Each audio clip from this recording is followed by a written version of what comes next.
నమస్తే, welcome to BCN news. నేను విజయలక్ష్మి. ముందుగా ముఖ్యాంశాలు.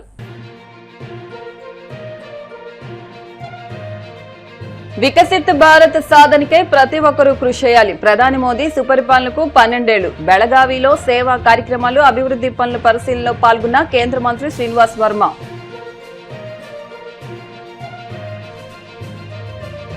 ప్రపంచానికి గీతను బోధించిన మహానుభావుడు శ్రీకృష్ణ భగవానుడు. బొండాడ గ్రామంలో నూతనంగా ఏర్పాటు చేసిన శ్రీకృష్ణ మందిరం విగ్రహ ప్రతిష్ఠ మహోత్సవంలో డిప్యూటీ స్పీకర్ త్రిబుల్ ఆర్.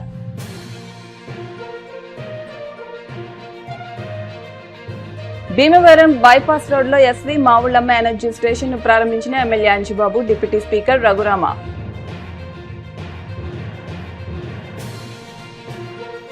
భీమవరంలో ప్రముఖ కార్డియాలజిస్ట్ డాక్టర్ అల్లూరి రామకృష్ణంరాజు మృతి. పలువురు ప్రముఖుల సంతాపం. వికసిత్ కర్ణాటకతోనే వికసిత్ భారత్ సాధ్యమని వికసిత్ భారత్ సంకల్ప సమ్మేళనంలో శ్రీనివాస్ వర్మ అన్నారు. ప్రధానమంత్రి నరేంద్ర మోడీ ప్రజాస్వామ్యబద్దంగా ఎన్నికై అత్యధిక కాలం సేవలందించిన ప్రధానిగా 12 ఏళ్లు సుపరిపాలన పూర్తి చేసుకున్న సందర్భాన్ని పురస్కరించుకుని కేంద్ర ఉక్కు, భారీ పరిశ్రమల శాఖ సహాయ మంత్రి భూపతిరాజు శ్రీనివాస్ వర్మ కర్ణాటకలోని బెళగావిలో మంగళవారం విస్తృతంగా పర్యటించారు. వివిధ కార్యక్రమాల్లో పాల్గొనేందుకు ముందుగా బెల్గాం విమానాశ్రయానికి చేరుకున్న కేంద్ర మంత్రికి బీజేపీ నగర అధ్యక్షురాలు గీతా సుతార్, గ్రామీణ జిల్లా అధ్యక్షుడు సుభాష్ దుండప్ప పాటిల్, ఉన్నతాధికారులు ఆత్మీయ స్వాగతం పలికారు. ప్రధాని మోదీ సేవా స్ఫూర్తితో బెళగావిలో నిర్వహించిన పలు కార్యక్రమాల్లో కేంద్ర మంత్రి శ్రీనివాస్ వర్మ ఉత్సాహంగా పాల్గొన్నారు. షాహాపూర్లోని శివాజీ గార్డెన్ పరిసరాల్లో జరిగిన స్వచ్ఛతా అభియాన్లో పాల్గొని స్వయంగా శ్రమదానం చేశారు. అనంతరం గోవాస్లోని బసవేశ్వర గార్డెన్లో పర్యావరణ పరిరక్షణ ధ్యేయంగా మొక్కలు నాటడంతో పాటు ప్రత్యేక పూజలు చేశారు. స్థానిక ఫుడ్ జోన్ను సందర్శించి పార్టీ కార్యకర్తలతో కలిసి కాఫీ స్వీకరిస్తూ ముఖాముఖి నిర్వహించారు. ప్రధాని మోడీ నిరంతర ప్రజాసేవ సంకల్ప స్ఫూర్తితో స్వచ్ఛ భారత్, హరిత భారత్ నిర్మాణంలో ప్రతి ఒక్కరూ భాగస్వాములవ్వాలని కేంద్ర మంత్రి శ్రీనివాస్ వర్మ పిలుపునిచ్చారు. అనంతరం కేంద్ర ప్రభుత్వం నిర్మిస్తున్న బెల్గాం విమానాశ్రయ నూతన టెర్మినల్ భవన నిర్మాణ పనులను క్షేత్రస్థాయిలో శ్రీనివాస్ వర్మ పరిశీలించారు. ఈ సందర్భంగా ఆయన మాట్లాడుతూ సుమారు 250 కోట్ల భారీ వ్యయంతో ఈ నూతన టెర్మినల్ నిర్మాణం జరుగుతోందని, ఇప్పటికే 92% పనులు పూర్తయ్యాయని ఆయన తెలిపారు. ఈ ప్రాజెక్టు పూర్తి స్థాయిలో అందుబాటులోకి వస్తే ఏడాదికి 36 లక్షల మంది ప్రయాణికులకు సేవలు అందించేలా విమానాశ్రయ సామర్థ్యం పెరుగుతుందని శ్రీనివాస్ వర్మ వివరించారు. పర్యటనలో భాగంగా సాంబ్రా గ్రామాన్ని సందర్శించిన ప్రతిష్టాత్మక జలజీవన్ మిషన్ పథకం ద్వారా పైప్లైన్తో స్వచ్ఛమైన తాగునీరు పొందుతున్న పలు కుటుంబాలను స్వయంగా కలుసుకున్నారు. హర్ఘర్ జల్ సంకల్పంతో ఇంటి వద్దకే సురక్షితమైన నీరు చేరుతుండడం పట్ల లబ్దిదారులు వ్యక్తం చేసిన సంతోషం మోదీ ప్రభుత్వ సంక్షేమ పథకాలపై వారికున్న అపార నమ్మకానికి నిదర్శనమని కేంద్ర మంత్రి వర్మ పేర్కొన్నారు. సుమారు 400 మందితో నిర్వహించిన వికసిత్ భారత్ సంకల్ప సమ్మేళనంలో పాల్గొని ప్రసంగించిన కేంద్ర మంత్రి శ్రీనివాస్ వర్మ, ప్రధాని నరేంద్ర మోడీ సమర్థ నాయకత్వంలో వికసిత్ కర్ణాటకను నిర్మిస్తూ తద్వారా వికసిత్ భారత్ సాధనకే ప్రతి ఒక్కరూ కృషి చేయాలని కోరారు. ఈ పర్యటనలో కర్ణాటక మాజీ ముఖ్యమంత్రి, బెళగావి పార్లమెంటు సభ్యులు జగదీష్ శెట్టర్, బెళగావి సౌత్ ఎమ్మెల్యే అభయ్ పాటిల్, జిల్లా బీజేపీ నాయకులు, కార్యకర్తలు, అటవీ శాఖ అధికారులు, ఇతర ఉన్నతాధికారులు పాల్గొన్నారు.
ప్రపంచానికి గీతను బోధించిన మహానుభావుడు శ్రీకృష్ణ భగవానుడిని డిప్యూటీ స్పీకర్ ఉండి ఎమ్మెల్యే కనుమూరి రఘురం కృష్ణంరాజు అన్నారు.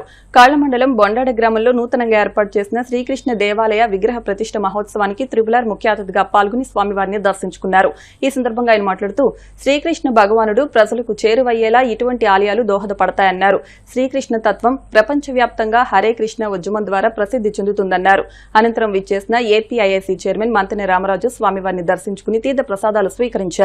ఈ కార్యక్రమంలో ఎంపీపీ పెనుమస శిరీష విశ్వనాథరాజు, జెడ్పీటీసీ పచ్చిగొళ్ల సోమేశ్వరరావు, గోకరాజు శివబాబు, మాజీ సర్పంచ్ మన్నే నాగరాజు వరలక్ష్మి, జిల్లా యాదవ సంఘం అధ్యక్షులు భానుప్రసాద్, ఆలయ కమిటీ సభ్యులు కళ్లంపూడి వెంకన్న, తానుకొండ శివాజీ, కొక్కిరాల సత్యనారాయణ, మన్నే సోమేశ్వరరావు, గ్రామస్తులతో పాటు భక్తులు అధిక సంఖ్యలో పాల్గొన్నారు.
గ్రామంలో అతి తక్కువ సమయంలో 5 నెలల క్రితమే ఇక్కడ ఈ దేవాలయానికి శ్రీకృష్ణ భగవాన్ అనే ఆలయానికి శంకుస్థాపన చేయడం జరిగింది. చాలా అద్భుతంగా ఈ ఆలయ నిర్మాణం అచిర కాలంలో పూర్తి చేసిన ఈ ఆలయ కమిటీ, ఇక్కడ ఉన్న యాదవ సంఘ పెద్దలందరికీ కూడా విగ్రహావిష్కరణ సందర్భంగా వాళ్ళందరికీ కూడా నా అభినందనలు తెలియజేస్తున్నా. మానవుల్లో భక్తి తత్వం, కృష్ణ తత్వం అనేది ప్రపంచానికి గీతను బోధించిన గొప్ప వ్యక్తి శ్రీకృష్ణ భగవానుడు. అటువంటి శ్రీకృష్ణ భగవాను ప్రజలకు మరింత చేరువ చేయడానికి ఇటువంటి ఆలయాలు ఎంతో దోహదపడతాయి. శ్రీకృష్ణ తత్వం ఇప్పుడు హరే కృష్ణ ఉద్యమం ద్వారా ప్రపంచ వ్యాప్తంగా కూడా ఎంతో దినదినం అనుదినం ప్రసిద్ధి చెందుతుంది. ఏ మత సారాంశం తీసుకున్నా కూడా అదంతా గీతలో ఏనాడో 5000 సంవత్సరాల క్రితం శ్రీకృష్ణ భగవానుడు ఉపదేశించిందే ఉంటుంది. సో అటువంటి శ్రీకృష్ణ భగవానుడికి ఇంత చక్కటి ఆలయం నిర్మాణం మన బొండాల్లో చేయటం, అందులో నేను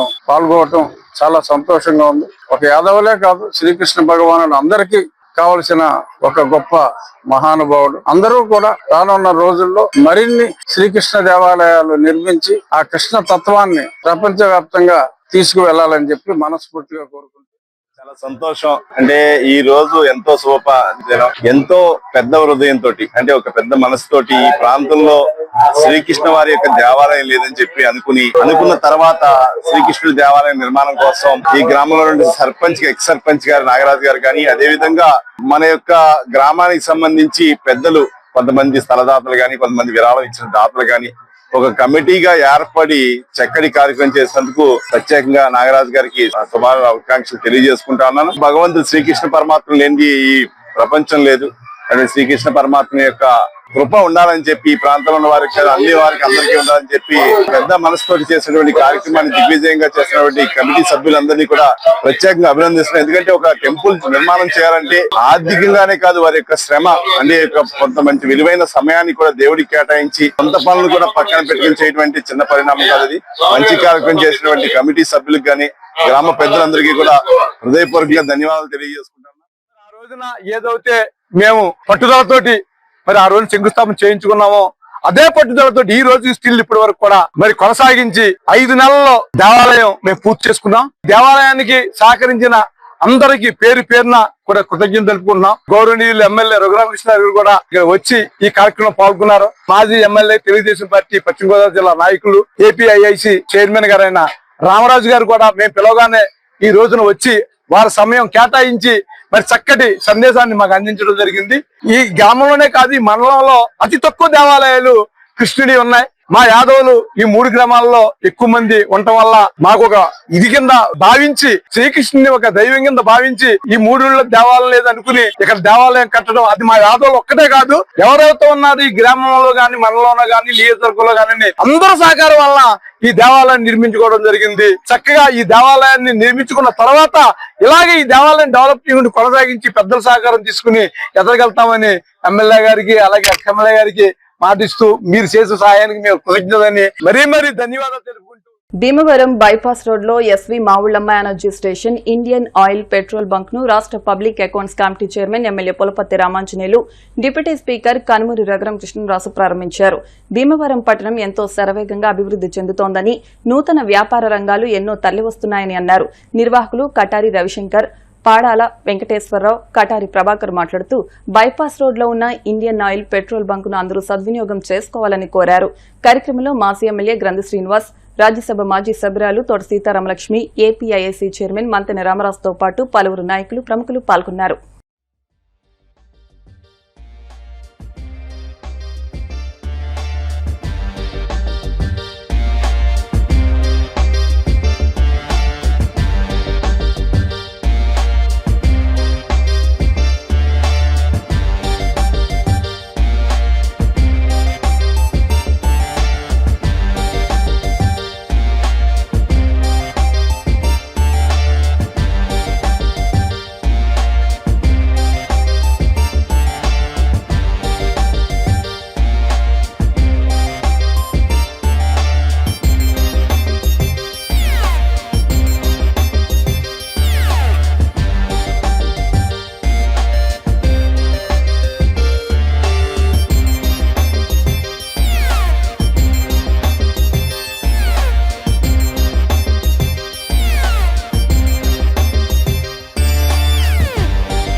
ఎనర్జీ స్టేషన్ బైపాస్ లో రైల్వే గేట్ పక్కన ప్రారంభించడం జరిగింది. దీనికి విచ్చేసిన తిరుపతి మహారాజులందరికీ కూడా ధన్యవాదాలు.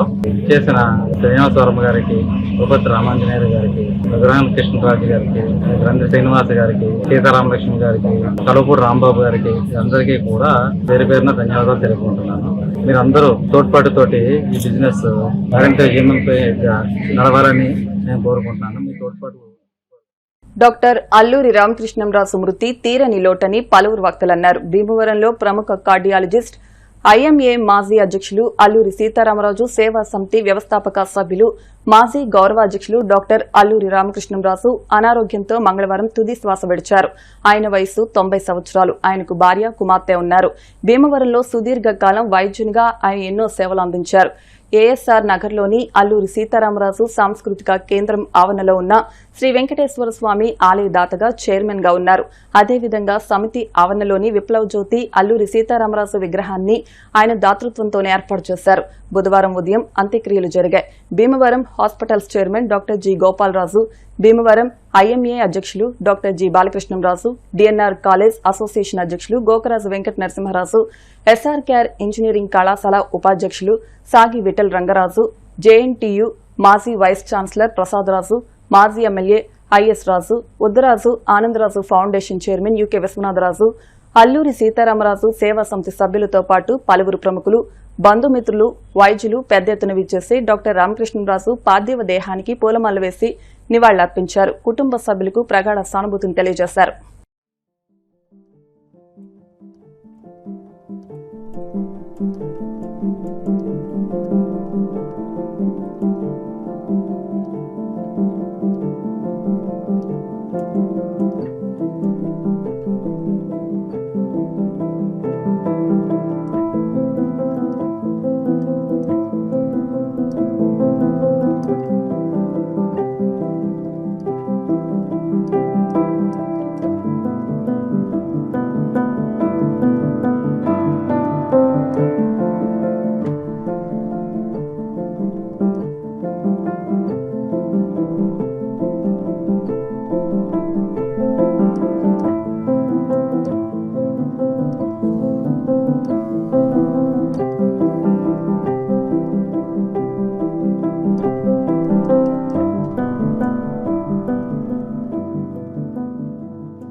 రామకృష్ణరాజు గారు పరమావధి వధించినటువంటి సందర్భంలో సంతాపం వ్యక్తం చేస్తూ ఆయన వయస్సు 91 సంవత్సరాలు. మొన్ననే బర్త్డే చేసుకున్నారు.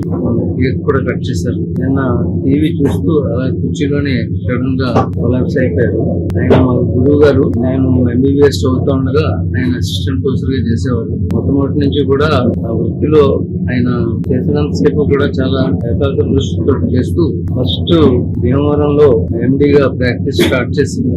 ఆ రోజుల్లో కార్డియాలజీ ఎవరు లేని రోజుల్లో కూడా కార్డియాలజీ కేసెస్ టేకప్ చేస్తూ మంచి ప్రాక్టీస్ చేశారు. తర్వాత వెస్ట్ గోదావరిలో తిలక్ గారు ఏలూరులో తర్వాత ఈయనే ఫిజిషియన్ వెస్ట్ గోదావరికి. అంతకుముందు కూడా గవర్నమెంట్ సర్వీస్ లో మచిలీపట్నం, నర్సాపురంలో కూడా వర్క్ చేశారు. ఎప్పుడు కూడా టైమింగ్స్ పొద్దున 8 గంటలకి 8 రావడం, మధ్యాహ్నం 2 వెళ్ళిపోవడం, కానీ 4 రావడం, 6-6:30 వర్క్ చేయడం అందరికీ కూడా పూర్తిగా అయిపోతుంది. నేను ఆత్మకు శాంతిగా సీనియర్ ఫిజిషియన్ చుట్టుపక్కల గ్రామాలకు కానీ భీమవరం పూర్తి స్థాయిలో ఫిజిషియన్ గా వ్యవహరించి చాలా మంది ఆరోగ్యాలు అప్పట్లో వివిధ బ్రాంచెస్ లేకపోయినా కార్డియాలజీ, గ్యాస్ట్రాంట్ అన్ని విభాగాల్లో ఆయనే ప్రముఖంగా ఉన్నాయి. చాలా అనంతమైన సేవలు అందించి ఈ రోజు ఇలాగా కుటుంబ సభ్యులందరికీ కూడా శక్తి రావాలని ఈ నెల 9వ తేదీన ఆకివీడు జవహర్పేటలో జరిగిన చోరీ కేసును ఛేదించినట్లు ఆకివీడు సీఐ కాళీచరణ్ తెలిపారు. ఈ మేరకు ఆయన సర్కిల్ కార్యాలయంలో విలేకరుల సమావేశం నిర్వహించారు. ఈ సమావేశంలో ఆయన మాట్లాడుతూ ఆకివీడు జవహర్పేటకు చెందిన పెద్దింటి శ్రీను కుటుంబ సభ్యులు పెళ్లి బట్టలు కొనుగోలు నిమిత్తం హైదరాబాద్ వెళ్లిన సమయంలో తాళాలు పగలగొట్టి దొంగతనానికి పాల్పడినట్లు తెలిపారు. ఈ కేసును ప్రత్యేక కేసుగా పరిగణించి జిల్లా ఎస్పీ, డీఎస్పీ ఆదేశాల మేరకు ప్రత్యేక బృందాన్ని ఏర్పాటు చేశామన్నారు. 2 యువకులను అరెస్టు చేసి వారి నుంచి 17 లక్షలు విలువ చేసే 14.5 కాసుల బంగారు నగలు, మోటార్ సైకిల్ స్వాధీనం చేసుకున్నట్టు చెప్పారు. దర్యాప్తు వేగవంతం చేయగా ఆకివీడు గంగానమ్మ కోడు ప్రాంతానికి చెందిన మేకల తేజ, సాయినగర్ ప్రాంతానికి చెందిన షేక్ ఫరూక్లను గుర్తించి అరెస్టు చేశామని ఆయన వివరించారు. గతంలో కూడా 2 కేసుల్లో నిందితులుగా ఉన్నట్లు ఆయన చెప్పారు. నిందితులపై సస్పెక్ట్ షీట్లు తెరుస్తున్నట్లు ఆయన చెప్పారు. చోరీ కేసును ఛేదించడంలో ప్రతిభ కనబరిచిన పోలీస్ సిబ్బందికి రివార్డులు అందజేశారు. ఈ సందర్భంగా ఎస్ఐ హనుమంత నాగరాజు, కానిస్టేబుల్ శివ, విజయ్, వాసు, నాగేశ్వరరావును ఆయన అభినందించారు. ఈ నెల 8వ తారీఖు నాడు జవహరపేట ఆకువీడిలో జవహరపేట సంబంధించిన పెద్దింటి శ్రీను అతను వాళ్ళ అబ్బాయికి పెళ్లి కుదిరిన సందర్భంగా హైదరాబాద్ షాపింగ్ కి వెళ్లారు. ఫ్యామిలీ మెంబర్స్ అందరూ షాపింగ్ వెళ్ళినప్పుడు తిరిగి వచ్చి చూసుకుంటే నెక్స్ట్ డే చూసుకున్నప్పటికీ హౌస్ బ్రేక్ చేసి తాళాలు పాల్గొట్టి నేరం జరగడం జరిగింది, దొంగతనం జరగడం జరిగింది. రిపోర్ట్ ఇవ్వగా ఆ రిపోర్ట్ లో క్రైమ్ నెంబర్ 122/26 చట్ట కేసు కింద ఆకువీడు PS లో కేసు నమోదు చేయడం జరిగింది. ఈ 3 దొంగతనాల్లో పాల్గొన్న 2 వ్యక్తుల పేర్లు, ఒకటి మేకల తేజ, ఇతను ఆకువీడికి సంబంధించి అతను, షేక్ ఫారూక్, ఇతను కూడా ఆకువీడికి సంబంధించి అతనే. ఇద్దరు కలిపి 3 ఇళ్లలో దొంగతనాలు చేయడం జరిగింది. ఇందులో భాగంగా వీరిద్దరి దగ్గర ఈ రోజు రికవర్ చేసిన ప్రాపర్టీ వాల్యూ 14.5 కాసులు బంగారం, పట్టీలు, వెండి పట్టీలు, ఒక బైక్ ని సీజ్ చేయడం జరిగింది. టోటల్ వాల్యూ 16,50,000 బంగారం ఖరీదు మరియు బైక్ అంటే 17 లక్షల వరకు కూడా ఈ రోజు రికవర్ చేయడం జరిగింది. 17 లక్షల వాల్యూ. ఇది ప్రెస్టేజ్ గా తీసుకుని మా జిల్లా ఎస్పీ గారు మరియు మా డిఎస్పీ గారి ఆదేశాల మేరకు స్పెషల్ టీమ్స్ ఏర్పాటు చేసి క్లూస్ టీమ్స్ రప్పించి దాని మీద వర్కౌట్ చేయడం జరిగింది. అందులో భాగంగా పొద్దున్న మాకు వచ్చిన సమాచారం మేరకు వెహికల్ చెకింగ్ చేస్తుంటే ఒక 2 వ్యక్తులు ఒక బైక్ మీద ఆకువీడు నుంచి భీమవరం వెళ్తుండగా పెయ్యేరు వెంకయ్య కాలువ దగ్గర ఆపడం జరిగింది. వాళ్ళిద్దరిని ప్రశ్నిస్తే వాళ్ళిద్దరూ కూడా ఒక అతని పేరు మేకల తేజ, ఇంకొక అతను షేక్ ఫారూక్ గా చెప్పడం జరిగింది. వాళ్ళిద్దరూ మీ మధ్యవర్తుల సమక్షంలో అడగగా వాళ్ళు చెప్పింది ఏంటంటే, ఈ నేరం ఏదైతే పెద్దింటి శ్రీను అన్న అతని ఇంట్లో అర్ధరాత్రి తాళాలు పగలగొట్టి ఇంట్లో చొరబడి 14 కాసుల బంగారం ఏవైతే మీరు చూస్తున్నాయి, గొలుసులు, గాజులు ఇవన్నీ కూడా దొంగతనం చేశామని ఒప్పుకున్నారు. అంతేకాకుండా వీళ్ళు గత డిసెంబర్ లో ఒక నేరం చేశారు ఒక ఇంట్లో, అది కూడా రికవర్ చేశాం. అంతేకాకుండా ఈ సంవత్సరం ఫిబ్రవరి నెలలో కూడా ఒక ఇంట్లో నేరం చేశారు, దొంగతనం చేశారు. వీళ్ళిద్దరూ కూడా పెయింటింగ్ పనికి వీళ్ళిద్దరూ స్వతహాగా పెయింట్ వర్క్ చేస్తుంటారు. వీళ్ళు ఎక్కడైనా ఇళ్ళకి పెయింట్ వర్క్ వెళ్తున్నప్పుడు, ఏదైనా ఒక నిర్మాణ ప్రదేశంలో ఇల్లు ఉన్నప్పుడు పగటిపూట రక్కీ చేసుకుని తాళాలు ఉన్న ఇంటిని టార్గెట్ చేసుకుని రాత్రిపూట దొంగతనం చేయడం అలవాటుగా మార్చుకొని ఈ చెడు వ్యసనాలకి గట్రా గురయ్యి ఈ డబ్బుల్ని విలాసాలకు ఖర్చు పెట్టడం గట్రా జరిగింది. ఇందులో భాగంగా వీళ్ళ దగ్గర ఉన్న బైక్ ని మరియు గోల్డ్ ని కూడా సీజ్ చేయడం జరిగింది. వీళ్ళ మీద గతంలో ఎప్పుడు కూడా నేరశక్తులు లేకపోవడం వల్ల కొద్దిగా కేసు కష్టతరమైంది. ఫింగర్ ప్రింట్స్ కూడా టాలీ కాకపోవడం వల్ల ఫీల్డ్ ఇంటెలిజెన్స్ అదేవిధంగా లోకల్ ఇన్ఫర్మేషన్ అంతా పెట్టి దీన్ని టీమ్స్ కింద విడదీసి ఛేదించడం జరిగింది. వీళ్ళ మీద ఇప్పటి వరకు ఎటువంటి షీట్లు లేవు, కానీ ఇప్పుడు వీళ్ళ మీద సస్పెక్ట్ షీట్లు ఓపెన్ చేయడం జరుగుతుంది. అధికారులు ఉత్తర్వులు కూడా ఇచ్చారు, దీని మీద సస్పెక్ట్ షీట్ చేసి వీళ్ళ మీద నిఘా పెట్టమని. ఇంతేకాకుండా ప్రజలందరికీ కూడా తెలియజేసేది ఏంటంటే, మీరు ఇళ్ళకి తాళాలు వేసి ఊర్లు వెళ్తున్నప్పుడు మీ అమూల్యమైన బంగారం, ఈ రోజుల్లో బంగారం ధర బాగా ఆకాశాన్ని అంటుంది. ఇటువంటి సందర్భంలో మీ బంగారు వస్తువులు, బంగారు ఆభరణాలు దయచేసి ఇళ్లలో పెట్టుకుని తాళం వేసి వెళ్లకుండా మీరు మీ లాకర్లో కానీ లేదా కనీసం మీ బంధువుల ఇంట్లోనే పెట్టి మీరు వెళ్ళి వచ్చి అది తీసుకోవడం చేయండి. ఇంకా ముందుకు చెప్పాలంటే, మీ ఇళ్ళకి తాళాలు వేసిన విషయం మాకు ఇంటికి ఊరు వెళ్తున్నాం చెప్తే మా బీటీ వ్యవస్థలో ఆ ఇంటిని చెక్ చేసే సిస్టమ్ పెట్టి ఆ నైట్ టైం బీట్ లో కూడా ఆ ఇల్ని చెక్ చేయించడం జరుగుతుంది. కాబట్టి ప్రజలందరూ దీన్ని గమనించి మీ అమూల్యమైన బంగారు వస్తువుల్ని వీటిని కోల్పోకుండా ఉంటారనేసి సోదరులు పెద్దింటి శ్రీను గారి ఇంట్లో ఈ నెల 6వ తారీఖున ఆయన హైదరాబాద్ పెళ్లి నిమిత్తం బట్టల కోసం హైదరాబాద్ వెళ్ళారు. వెళ్ళి తిరిగి 8వ తారీఖున వచ్చేటప్పటికి ఇంట్లో దొంగతనం జరగడం జరిగింది. దొంగతనం వెంటనే పోలీసు వారికి రిపోర్ట్ చేయడం జరిగింది. వెంటనే వారు వచ్చి మొత్తం అవన్నీ పరిశీలించి దొంగల్ని చాకచక్యంగా పట్టుకొని 8 రోజుల్లో మాకు పూర్తిగా రికవరీ చేసి ఇచ్చినందుకు వారికి ఎస్ఐ గారికి మరియు ముఖ్యంగా సిఐ గారు కాళీచరణ్ గారికి, డిఎస్పీ గారికి, ఎస్పీ గారికి హృదయపూర్వక ధన్యవాదాలు తెలియజేసుకుంటున్నాను. భీమవరం పురపాలక సంఘం Shri Vignana Vedika sir CV Raman high school walkers association ఆధ్వర్యంలో భీమవరం ఎస్పీ స్ట్రీట్ లో ఆపరేషన్ క్లీన్ స్వీప్ కార్యక్రమం నిర్వహించారు. కార్యక్రమాన్ని శ్రీ అభయాంజనేయ స్వామి దేవస్థానం నుండి నిర్వహించారు. ప్లకార్డ్స్, బ్యానర్స్, గుడ్డ సంచులతో ఆంజనేయ స్వామి వారి దేవస్థానం నుంచి సింహాద్రి అప్పన్న గుడి వరకు పర్యావరణ పరిరక్షణ నినాదాలతో ర్యాలీ నిర్వహించి ఇంటింటికి కరపత్రాలను పంపిణీ చేశారు. కార్యక్రమాన్ని ప్రారంభించిన అసిస్టెంట్ కమిషనర్ రాంబాబు, ఎంహెచ్ఓ సోమశేఖర్లు మాట్లాడుతూ పరిసరాల పరిశుభ్రత మన ఇంటి వద్ద నుంచే ప్రారంభించాలని, నెల రోజుల పాటు భీమవరంలో ప్రజలందరి భాగస్వామ్యంతో ఆపరేషన్ క్లీన్ స్వీప్ కార్యక్రమాన్ని చేపడుతున్నామని అన్నారు. నిర్వాహకులు చెరుకోడ రంగసాయి ప్రతిజ్ఞ నిర్వహించి పరిసరాల పరిశుభ్రత పాటించడం మనందరి బాధ్యత అని, మన ఇంటితో పాటు రోడ్లను కూడా శుభ్రంగా ఉంచుకోవాలని, చెత్తను రోడ్లపై వేయకూడదని సూచించారు. చీపులను, పార్లను చేత పట్టుకుని డ్రైన్లోని మట్టిని తీసి రోడ్లను శుభ్రం చేశారు. కార్యక్రమంలో CV Raman high school principal Pendyala Saritha, ఉపాధ్యాయుని Gousia, LVK Durgadevi, K Parvathi, walkers association జిల్లా గవర్నర్ వడుపు గోపి, సభ్యులు ఎస్ హనుమంతరావు, కొండ్రు శ్రీనివాస్, సంకారాము, విజ్రోతి రాఘవులు, కొప్పినేడి సూర్యప్రకాష్ తదితరులు పాల్గొన్నారు.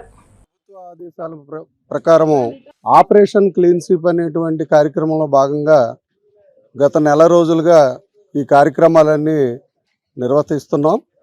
ఈ కార్యక్రమాల్లో ముఖ్యంగా శ్రీ విజ్ఞాన వేదిక రంగసాయి గారు, వాకర్స్ అసోసియేషన్స్ ఎన్నైతే భీమవరంలో ఉన్నాయో అందరూ కూడా ఈ అసోసియేషన్ తరఫున ఈ కార్యక్రమంలో పాల్గొంటున్నారు. భీమవరంలో పలు ప్రాంతాల్లో చాలామంది ప్రముఖులతోటి మన పులపర్తి రామాంజనేయులు గారు, మన ఎమ్మెల్యే గారు, గౌరవ ఎమ్మెల్యే గారు భార్య సతీమణితోటి, మాజీ రాజ్యసభ సభ్యురాలు తోట సీతామహాలక్ష్మి గారితో, మార్కెట్ యార్డ్ చైర్మన్ గారితో, వీధుల్లో పలు రకాలైనటువంటి వ్యక్తులతోటి, ఎన్జిఓస్ తోటి, అందరితోటి కూడా పురపాలక సంఘం ఆధ్వర్యంలో ఈ కార్యక్రమాలు చేపట్టడం జరుగుతుంది.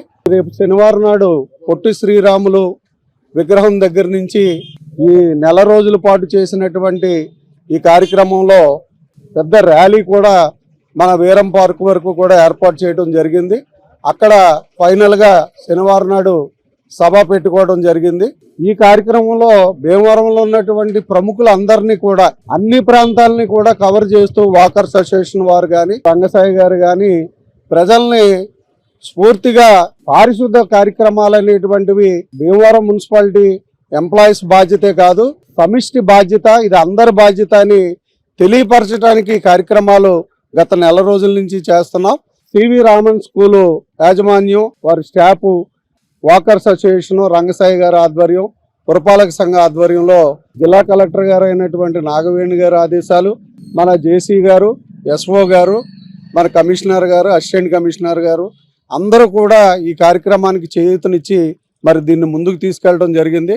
అందరూ స్ఫూర్తిగా తీసుకుని ఈ పారిశుద్ధ కార్యక్రమాల్లో పారిశుద్ధ కార్మికులే కాదు, అందరు సమిష్టితోటే ప్రజా కార్యక్రమాల్లో ఏదైనా సక్సెస్ అవ్వాలని అంటే అందరూ సమిష్టిగా పనిచేస్తేనే ఏదైనా సక్సెస్ అవుతుంది. ఈ పారిశుద్ధ్యం అనేటువంటిది నిరంతర ప్రక్రియ. ఇది ఈ నిరంతర ప్రక్రియకు అందరూ సహకరించాలని చెప్పి ఈ స్ఫూర్తిని తీసుకురావడానికి గవర్నమెంట్ ఏర్పాటు చేసినటువంటి కార్యక్రమానికి పాల్గొన్నటువంటి అందరినీ కూడా మరి భీమవరం పురపాలక సంఘం తరఫున నమస్సుమాంజలి తెలియజేస్తున్నాం. గవర్నమెంట్ ఆదేశాల ప్రకారం, కలెక్టర్ మేడం గారి ఆదేశాల ప్రకారం క్లీన్ అండ్ గ్రీన్ అనేటువంటి స్వచ్ఛ క్లీన్ అనేటువంటి కార్యక్రమాన్ని మనం భీమవరం పట్టణంలో ఒక నెల రోజుల నుంచి తదితర ప్రముఖులతో నిర్వహించడం జరుగుతుంది. ఉన్న ప్రదేశాలంతా కూడా స్వచ్ఛంగా ఉండడం వల్ల మన హెల్త్ అనేది కూడా చాలా బాగుంటుంది. పిల్లలకు కూడా మేము అదే చెప్తున్నాం, ప్లాస్టిక్ వాడొద్దు, క్లాత్ బ్యాగ్స్ ని వాడండి, మీ పేరెంట్స్ కి చెప్పండి. ఎక్కడ పడితే అక్కడ చెత్త వేసి దాన్ని మళ్ళీ మనం తీయాలంటేనే చాలా ఇబ్బంది పడతాం. అలాంటిది పారిశుధ్య కార్మికులు తీయాలంటే వాళ్ళకు కూడా మనం సపోర్ట్ చేస్తూ ఎక్కడ పడితే అక్కడ చెత్త వేయొద్దు, ప్లాస్టిక్ సంచులను వాడొద్దు అని చెప్పి పిల్లల ద్వారా వాళ్ళ పేరెంట్స్ కి మేము ఈ మెసేజ్ ని ఫార్వర్డ్ చేయడం జరుగుతుంది. ప్రతి ఒక్కరికి భీమవరం పట్టణ ప్రజలందరికీ కూడా చెప్పేది ఏంటంటే, ఎక్కడ పడితే అక్కడ చెత్త పడేయడం, ప్లాస్టిక్ బ్యాగులు వాడడం, ప్లాస్టిక్ గ్లాసులు ఇలాంటివన్నిటిని కూడా మన చేతుల్లోనే ఉందండి. ఇదంతా కూడా మనం వాడడం మానేస్తే మన పక్క వాళ్ళు కూడా వాడడం మానేస్తారు. సో ప్రతి ఒక్కళ్ళు కూడా దీనికి సహకరిస్తారని కోరుకుంటున్నాం. శ్రీ విజ్ఞాన వేదిక రంగసాయి గారు, కమిషనర్ గారు, అసిస్టెంట్ కమిషనర్ గారు కూడా, వాకర్స్ అసోసియేషన్ వాళ్ళు, వీళ్ళందరూ కూడా ఈ కార్యక్రమంలో పాల్గొనడం జరుగుతుంది. ఇలాంటి ఒక మంచి కార్యక్రమంలో మా సార్ సివి రామన్ స్కూల్ కి కూడా అవకాశం కల్పించినందుకు అందరికీ కూడా నేను ధన్యవాదాలు తెలియజేస్తున్నాను. శంకరపేట జరుగుతున్న క్లీన్ అండ్ గ్రీన్ కార్యక్రమానికి విచ్చేసిన పెద్దలు అసిస్టెంట్ కమిషనర్ రాంబాబు గారికి, ప్రసాద్ గారికి, విజ్ఞాన వేదిక రంగసాయి గారికి, ఎంహెచ్ఓ గారికి అందరికీ కూడా నమస్కారాలు తెలియజేసుకుంటున్నాను. ఈ పరిసరాల శుభ్రత, ప్రజారోగ్యం అన్నది కూడా ప్రభుత్వం యొక్క ఉద్దేశం ఏంటంటే, మనందరూ ప్రజలకి అవగాహన కల్పించి ఆ యొక్క ఆరోగ్యాన్ని మనం కాపాడుకోవాలని, మన మీద ఆధారపడి ఉందని చెప్పి తెలియజేయడం కోసం ఈ కార్యక్రమం ఏర్పాటు చేయండి. కనుక మనందరం కూడా ప్రతిరోజు కూడా పరిసరాల శుభ్రతను పాటించాలంటే చెత్త ఎక్కడ పడితే అక్కడ వేయడం, ప్రజలకి మనకే ఇతరులకు కూడా ఇబ్బంది కలగకుండా మనం చూసుకోవాల్సిన బాధ్యత మన మీద ఉంది కనుక మన ఆరోగ్యం కోసం ప్రతి చోట చక్కగా శుభ్రం చేసుకుని మొక్కలను అయ్యి నాటి మన ఆరోగ్యాలు మనమే కాపాడాలని మేము అందరినీ ఇప్పుడు కాసేపు ప్రకటనలు.